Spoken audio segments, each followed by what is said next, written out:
Shalom Bapak Ibu, Saudara-saudari yang dikasihi Tuhan, selamat pagi. Kembali kita berjumpa di dalam GKK Menyapa pagi hari ini. Mari kita berdoa sebelum kita membaca merenungkan firman Tuhan. Bapa yang di surga, terima kasih untuk kesempatan kami membaca dan merenungkan firman-Mu.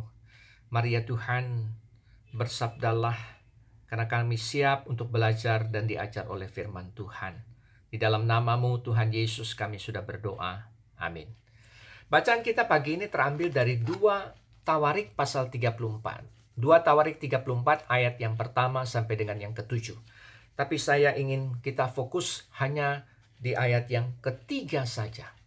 2 Tawarik 34 ayat yang ketiga. Demikian firman Tuhan. Pada tahun ke-8 dari pemerintahannya, ketika ia masih muda belia, ia mulai mencari Allah Daud, bapa leluhurnya.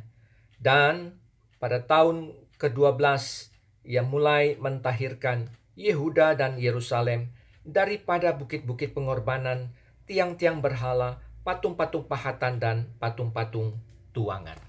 Nah Bapak Ibu Saudara yang dikasihi Tuhan, 2 Tawarik pasal 34 ayat yang pertama sampai dengan yang ke-7 ini mengajarkan tentang teladan yang indah dari Raja Yosia, yang walaupun masih sangat muda belia, tetapi dewasa secara rohani.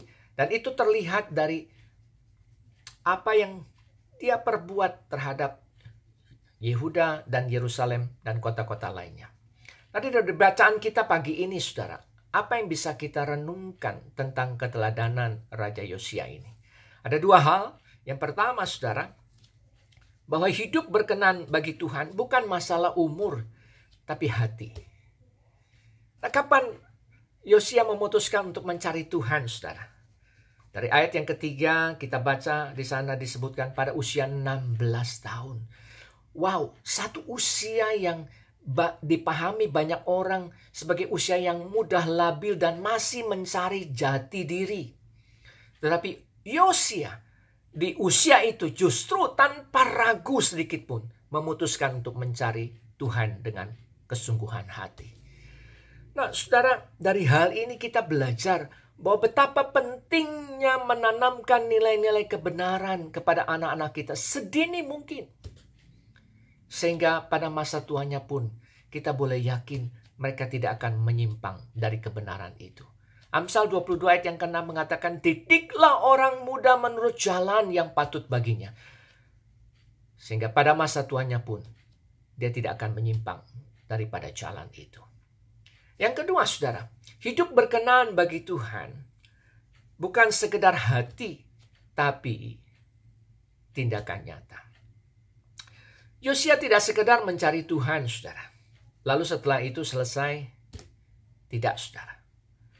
Tetapi Yosia juga berusaha memakai waktu yang dia miliki untuk mendalami pengenalannya akan Tuhan.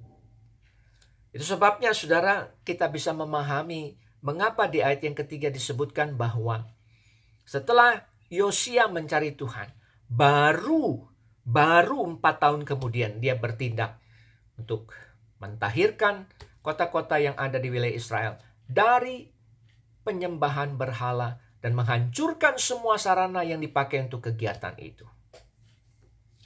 Jadi, saudara, ketika kita bertekad untuk hidup berkenan bagi Tuhan, biarlah itu bukan sekedar niat atau nasar kita di hadapan Tuhan, tapi itu sungguh boleh nyata di dalam tiap aspek kehidupan yang kita jalani hari lepas hari. Kiranya Tuhan memberkati firman-Nya. Amin. Mari saudara kita satukan hati kita berdoa.